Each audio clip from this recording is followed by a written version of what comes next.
자, 어제 제가 생방송에서 박병석 국회의장 주재로 국회에서 모종의 토론회가 열리는데 여기서 개헌이 논의될 가능성이 크다. 그런데 거기에 국민의힘의 장제원 의원이 토론자로 참가한다. 결국 권력 구조 개편을 논하는 토론회가 될 것이고 개헌 토론회다. 이렇게 확신을 했습니다. 그래서 많은 시청자분들께서 방송을 보고 장제원 의원 사무실에 전화를 하고 장 의원은 절대 개헌에 동의 안 한다라는 이야기를 했답니다. 그렇지만은 어제 결론적으로 어떤 이야기가 오고 갔는지를 언론에 통해서 오늘 확인을 해보니까요. 뉴시스에 야당 대선 전 개헌 논의 부적절, 여권발 개헌론의 찬물, 국회 국민통합위 토론회에서 야당이 임기 말 개헌은 불가하다고 말하고 야당의 제동의 유인태 개헌 논의 안 하면 할 게 없어. 19대 때는 문재인 쪽이 오히려 자기들한테 권력이 넘어온다고 보고 개헌 저지 문건을 만들었던 일이 있는데 이제 여야가 입장이 뒤바뀌었다. 이런 보도가 나왔습니다. 그래서 여권발 권력 구조 개편, 즉 개헌에 대한 야당이 임박한 내년 대선을 이유로 급제동을 건 것이 21일 어제 확인이 되었다. 뉴시스 보도입니다. 2017년 대선 직전인 20대 국회 초에 국회 개헌 특위가 당시 야당인 더불어민주당이 개헌의 난색을 표하며 공전한 일이 이제 공수가 뒤바뀌어서 입장이 바뀌었다는 거죠. 그때는 문재인이 촛불 파동 와중에 자기가 되는 게 거의 확실하니까 개헌을 야당으로서 반대를 했습니다. 자, 어제 참석자들에 따르면 국회의장 밑에 국민통합위원회가 있고, 자, 이 사람들이 겉으로 제목은 국민통합을 위한 정치제도 개선이라는 제목의 토론회를 열었습니다. 그런데 이제 여당의 발제자로 민주당의 김종민이, 야당에서는 국민의힘 장제원 의원이 발제자로 나섰어요. 그래서 김종민은 총리와 내각 중심의 정부로 전환 이렇게 이야기하며 장기적으로 대통령 중임제 필요성을 주장했다고 합니다.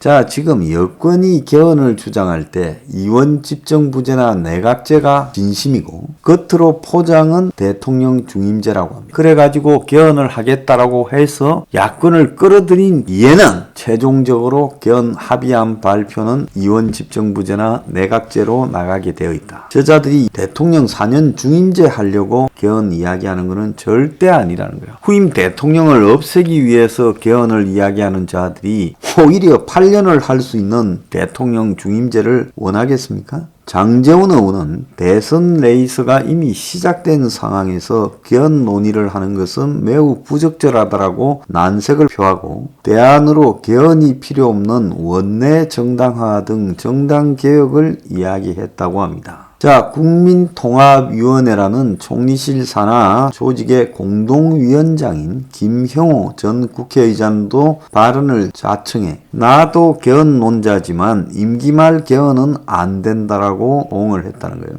그래서 김영호는 지난해 총선에서 미래통합당 공천관리위원장을 맡았죠. 자, 그러니까 임채정 전 국회의장이 여당 못 공동위원장인데 이제 어떻게 하겠느냐고 정치분과위원장인 유인태 분과위원장한테 물었어요. 유인태는 전 국회 사무총장을 했지요. 그러니까 유인태는 우리 분과에서 개헌을 포함한 정부 구조 논의를 안 하면 우리가 할 게 없다. 계속 하겠다라고 말을 했습니다. 박병석이가 지난해 국회의장이 되고 지난해 재헌절 경축사에서 개헌이 지금 적기라고 말한 이래 지금 개헌을 계속 밀고 오다가 어제 국회에서 브레이크가 걸렸습니다. 그래서 지난 2016년에도 지금 입장이 딱 바뀐 상태에서 개헌 논의가 활발하게 진행이 되었어요. 2016년 12월 28일 그러니까 박근혜 전 대통령 탄핵 있고 난 직후에 국회 개헌 특위를 여야 사당 발의로 띄웠어요. 야당이든 민주당에서 개헌 저지 문건이 나왔습니다.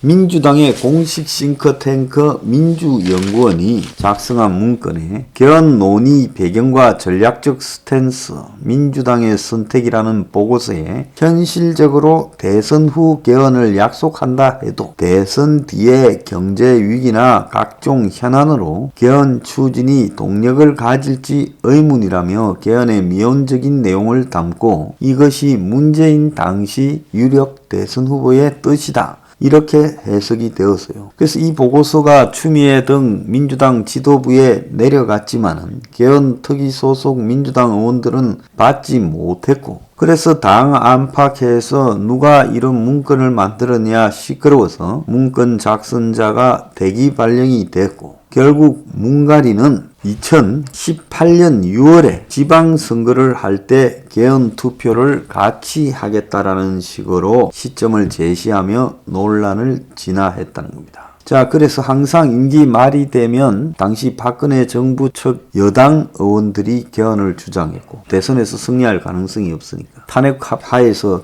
이 대선 승리가 가능하겠어요?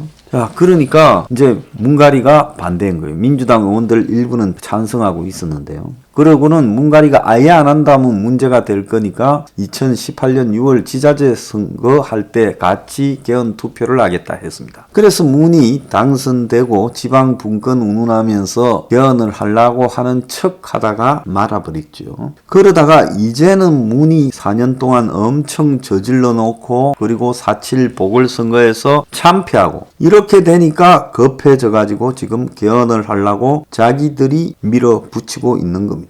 한 정치권 원로 인사는 야당에서는 정권을 되찾아올 수 있다고 보고 개헌에 찬물을 끼얹는 게 아니겠느냐. 여권에서 나오는 개헌 의도에 세기를 박으려는 것 같다. 이렇게 이야기를 했다고 합니다. 자, 일단 어제 토론회에서 개헌이 진행되는 부분은 막았습니다. 그런데 이게 어제 그렇게 됐다 하더라도 실제로 지금 국민의힘의 많은 의원들이 개별적으로 물어보면 개헌에 대해서 아무런 입장도 없다라고 말을 하지 반대한다, 안 된다라는 입장이 아니에요.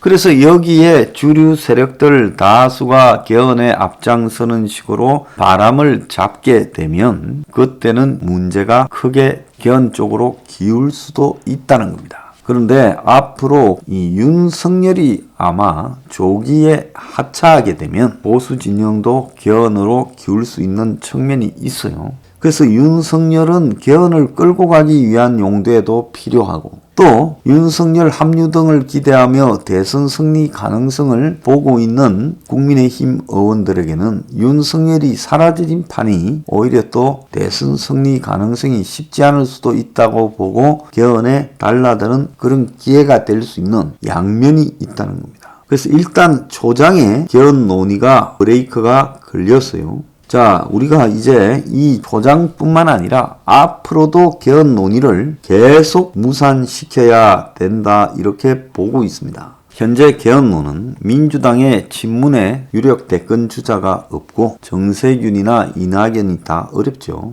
국민의힘도 확실한 자당 후보가 없다. 이것이 탄력을 받을 수 있다고 보는 원인입니다. 이 이낙연이나 이재명이, 윤석열이, 이런 자들이 앞으로 어떻게 될지가 지금 매우 불투명해요. 윤석열이 압도적 1위를 달리고 있지만 끝까지 완주할 거라고 보는 사람보다 스톱할 거라고 보는 사람이 더 많습니다. 그에 대한 호감도도 1위지만은 비호감도도 1위예요. 이재명이 탈당한다 소리도 나오고 있고, 문가리가 절대 이재명은 용납하지 않을 거라는 이야기까지 나오고 있습니다. 그런데 정세균이 대표적인 개헌론자고, 또 이낙연도 사실상 대선을 뛰고 있다 하지만 개헌에 찬성할 거고, 김종인도 분권은 개헌이 필요하다가 이야기를 하고 있고, 박병석 현 국회의장도 그런 생각을 가지고 있고, 저는 모르긴 몰라도 국민의힘 대표가 되고자 하는 주호영도 개헌에서 자유롭지 못하다. 주호영이 과거 김무성계로 꼽혔잖아요. 그래서 지금도 주호영이 당 대표로 되려고 하는 부분에 김무성의 의지가 강하게 실려 있고, 지난번에는 주호영이 김무성 등과 더불어서 안철수를 서울시장 후보로 지지하려고 했다라고 또 김종인이 그런 문제를 이야기를 하고 있습니다. 자, 그런 것들을 본다 하면 지금 이 개헌 문제가 언제든지 다시 불거질 수 있다는 겁니다. 그래서 국민통합위원회가 6월까지 국회의장에게 정치개혁 권고안을 낸다는 거예요. 개헌에 대한 입장을 낸다는 겁니다. 지금 민주당의 당대표가 유력한 송영길도 개헌을 지지하고 이번에 이제 총리가 된 지명자 김부겸도 개헌을 지지하고 이 박병석 국회의장은 올해 지금 6월 1일까지 이제 의견을 받아서 그 의견을 가지고 6월 1일 날 공식 개헌 세미나를 열겠다고 하고 있습니다. 제가 볼 때는 김부겸은 TK용이고 이철이는 PK용이다. 국민의힘이라는 게 뭐 TK, PK만 꼬드기고 나면 나머지는 의원이 별로 있습니까? 그러니까 그런 용도로 지금 김부겸은 과거 어디에 있었어요? 한나라당 출신이에요. 야당 출신이에요. 그리고 또 뭐 물밑으로 여야가 없이 다니는 사람이고 마찬가지로 이철이도 이 송금 얻기로 유명한 사람. 부산 출신이죠. 그러니까 지금 김부겸이 이 마지막 총리를 맡으면서 백신, 사면, 개각, 개헌 이 네 가지가 핵심이라는 거예요. 그래서 개헌 문제와 사면이 얽혀 있어요. 이 명박이나 박근혜를 사면시켜주면서 이 보수 진영과 화해를 제안하고 결국은 그것이 이제 개헌으로 연결되는 카드라고 보이는 겁니다. 그래서 우리가 앞으로 한 8월 달까지만 개헌을 막아내면 개헌은 완전 저지시키고 문 정권을 심판할 수 있다 이렇게 봅니다. 그래서 8월 달까지 개헌을 막는데 행명 21이 최선을 다해야 된다.